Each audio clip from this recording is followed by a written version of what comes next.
If I asked you to picture the Roman alphabet, you'd probably immediately think of letters carved into a massive marble slab. Right, like those big classical inscriptions. Exactly. But what if I told you the Roman numerals staring back at you from clock faces or, Super Bowl logos, and the movie poster for Rocky II aren't actually letters at all. They are, well, phonetic imposters. It is genuinely one of the best historical illusions we have. I mean, we look at a V or an X, and we just automatically assume the ancient Romans were repurposing their everyday alphabet for mathematics. Which feels like the logical conclusion. It does, but the truth of where these symbols came from is much older and honestly a lot more fascinating than what most of us were taught in grade school. Which is exactly what we are getting into today. We have gathered a fantastic stack of sources for you, pulling from linguistics tutorials, mathematics explainer videos, and some incredibly detailed history blogs. Some really great reading in there. Yeah, it was a fun batch. So our mission for this deep dive is to demystify how the Roman numeral system actually functioned in practice. We're going to figure out how a sprawling global empire managed to use such a seemingly clunky system for complex engineering, and finally uncover the completely surprising origin of those symbols. And to set the right tone for this exploration, I've actually updated my backdrop for you today. Oh, I see that. It's very moody. Right.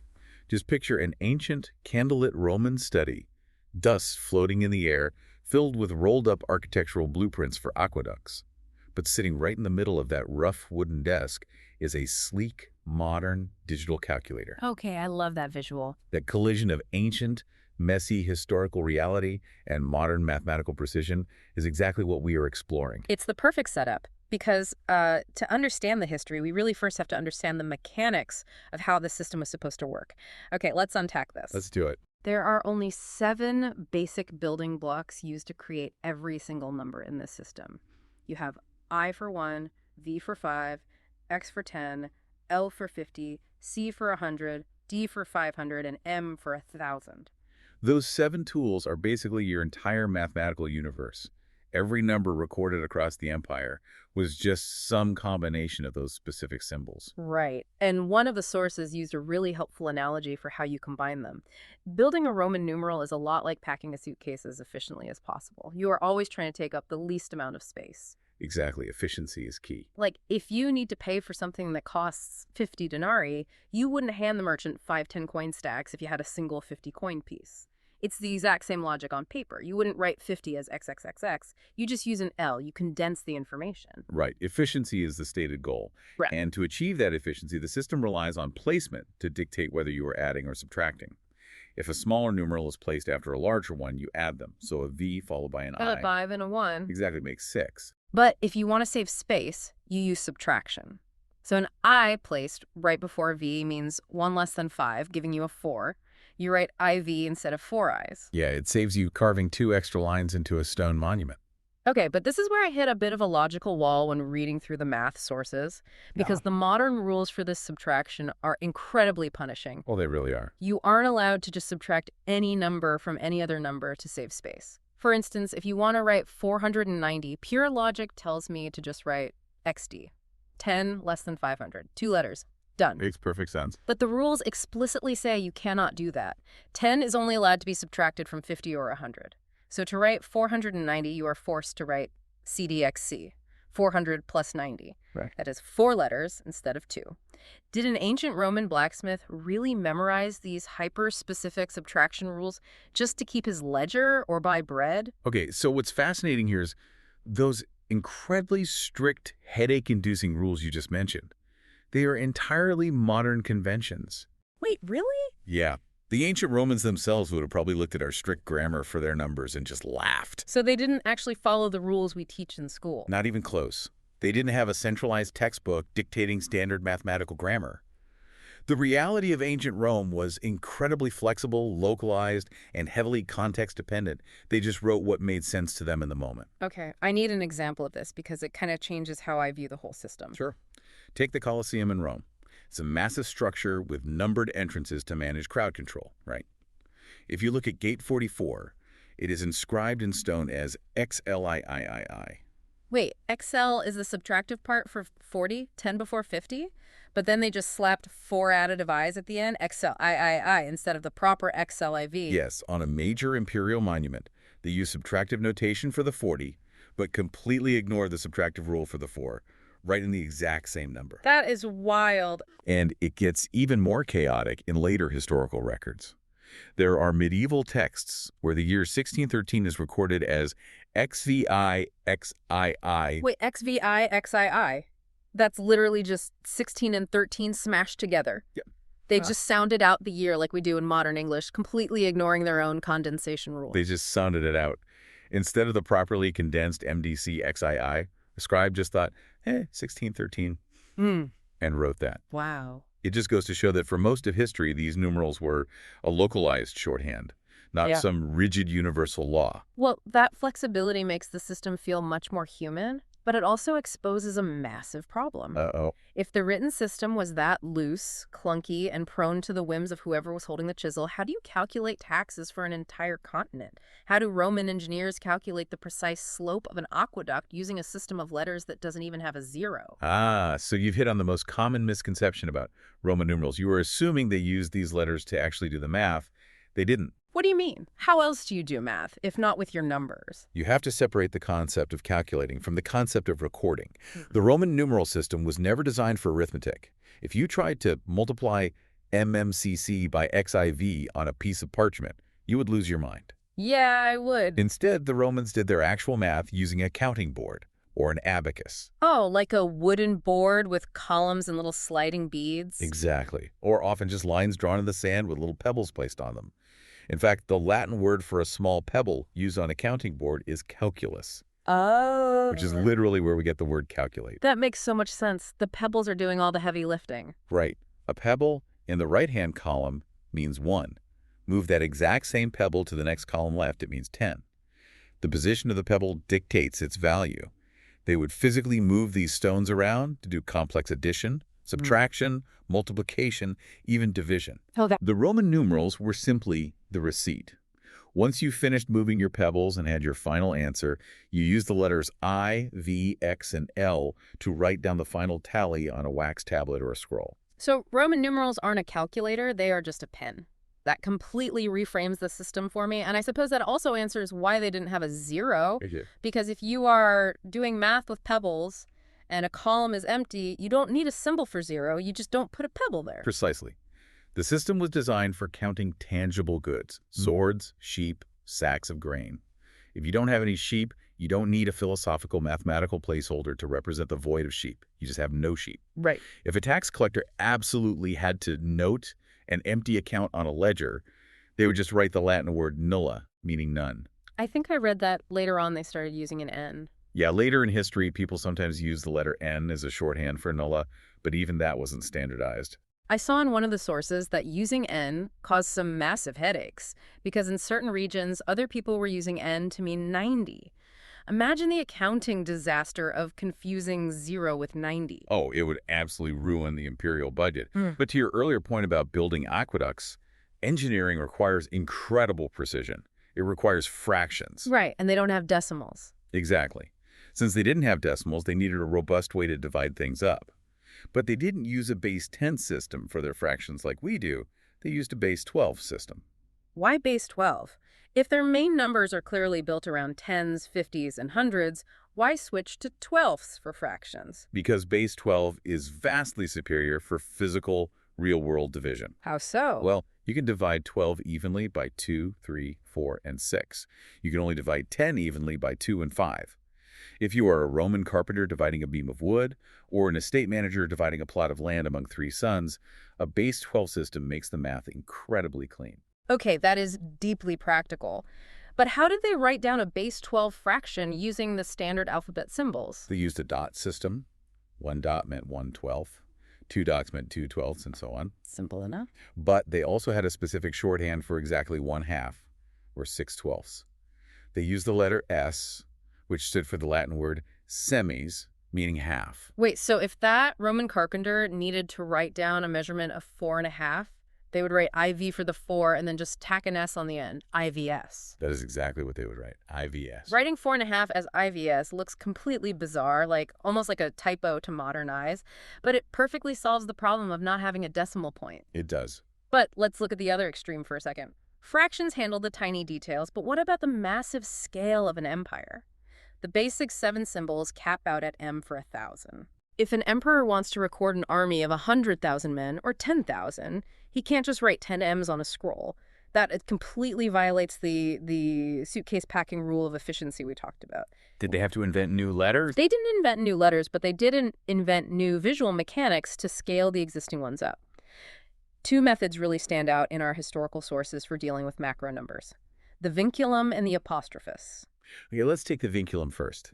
How does a scribe record 5,000 without writing MMMM?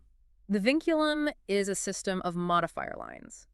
If you take a standard numeral, let's say a V for 5, and you draw a single horizontal line over the top of it, that line acts as a multiplier of 1,000. So a V with a roof over it instantly becomes 5,000. Okay, that is incredibly efficient. One letter, one line. Right, and if you added vertical lines dropping down on either side of the numeral, like drawing a little box around the top and sides of the V, it multiplied by 100,000. Wow. Suddenly, you can record massive imperial scale figures using just a single letter and 3 straight lines.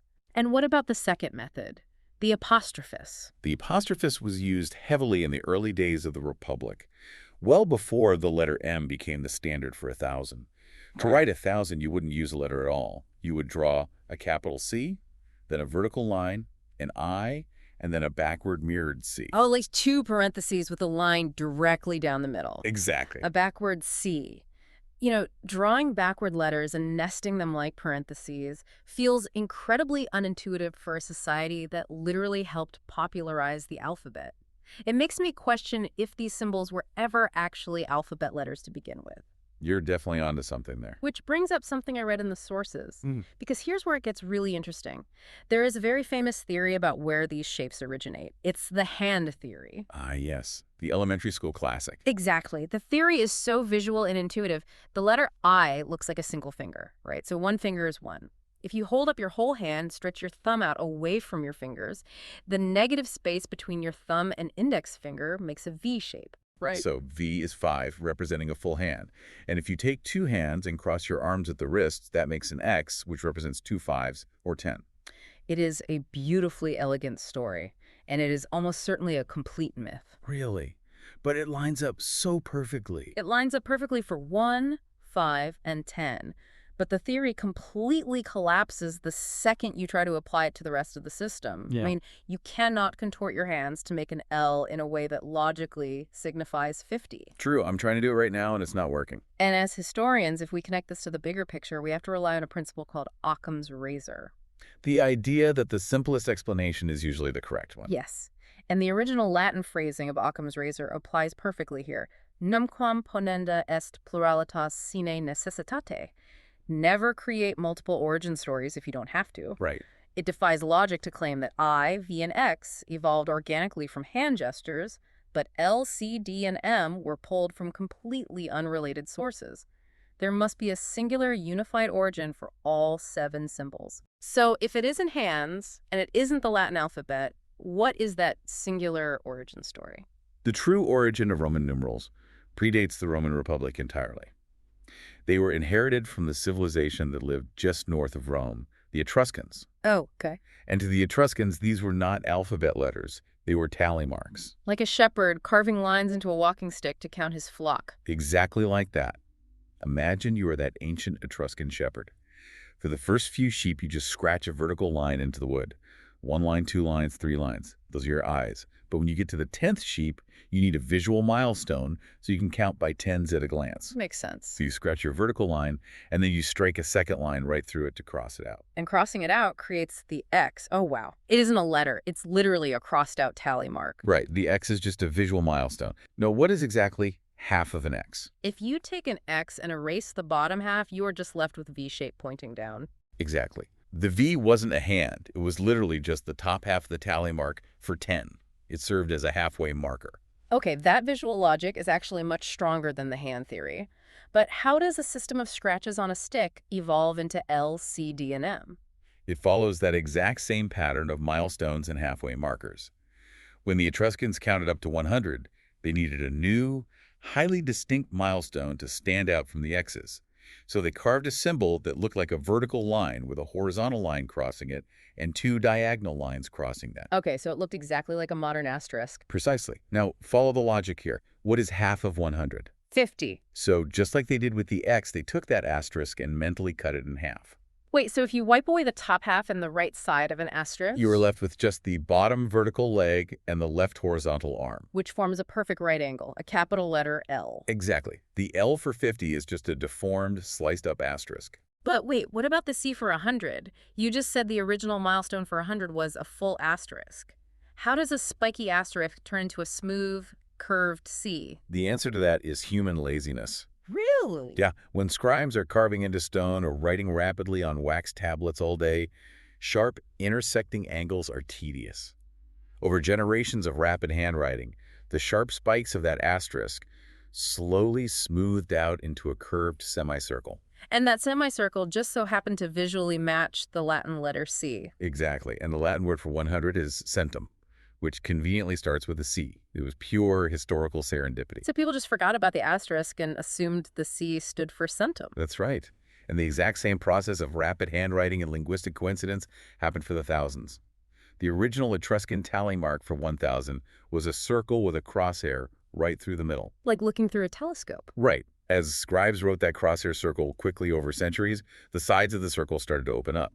It began to look like two parentheses with an X in the middle. Oh, wait, that's the apostrophist you mentioned earlier. Exactly. You got it. And over time, those separate strokes flow together into a continuous loop, forming a horizontal figure eight. Like an infinity symbol. I've actually seen that on very old maps, an infinity sign used for 1,000. Yes. And if you take that infinity symbol and squash the loops together just a little bit more, the top and bottom arches become really pronounced. Yeah. It eventually morphs into a shape that is indistinguishable from the capital letter M. And again, serendipity strikes because the Latin word for 1,000 is mil. So they adopted the M, which just leaves the D for 500. And if 500 is half of 1,000 and 1,000 started as a circle with a vertical crosshair, You can probably guess what they did. they chopped it in half.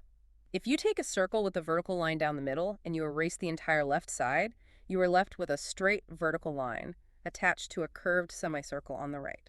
The exact shape of a capital D. That is mind-blowing. So, synthesizing this whole journey, the symbols we see on buildings and clocks aren't Roman and they aren't letters. They are prehistoric tally marks from an entirely different civilization, slowly squished, bent, and cut in half over centuries until they accidentally happen to visually match the Latin alphabet. They truly are phonetic imposters. It is one of the most brilliant examples of how human notation evolves organically, just adapting to the materials and the needs of the time. So what does this all mean? If Roman numerals were this organic, evolving system of tally marks that successfully ran a global empire, why don't we still use them today to balance our checkbooks or, I don't know, write our code? Ultimately, the system could not survive the increasing complexity of global trade.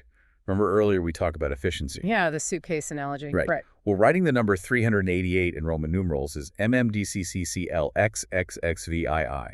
That takes 15 individual characters to convey a concept that takes us 3 digits to write today. It is visually exhausting just to hear it. You really can't run a modern banking system with numbers that long. You can't.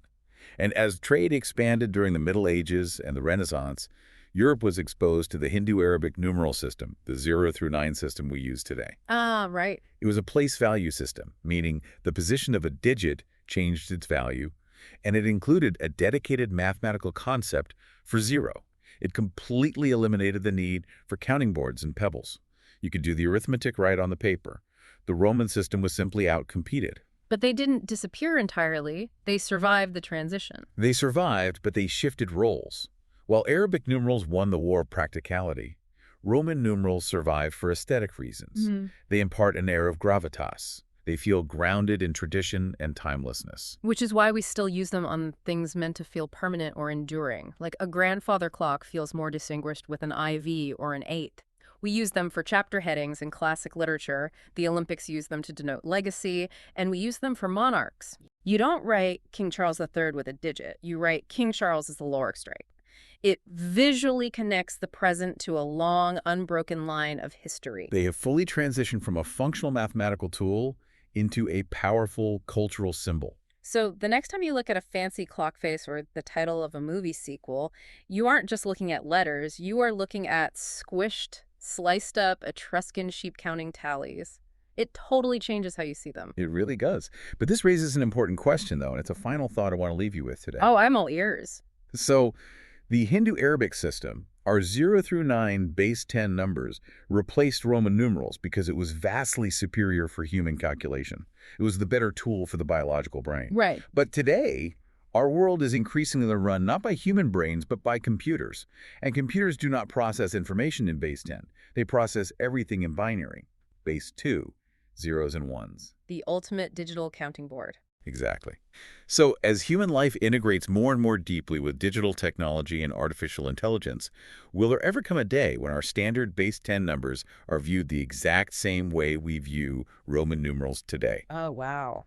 Will 0 through 9 eventually be seen as clunky, archaic, and purely ornamental, replaced entirely by a sleek, hyper-efficient base 2 system that speaks the native language of the machines we rely on? Are numbers becoming the new Roman numerals? A cultural aesthetic instead of a functional tool. That is an incredibly fascinating thought to chew on. We will leave you to ponder that one. Thanks for joining us on this deep dive.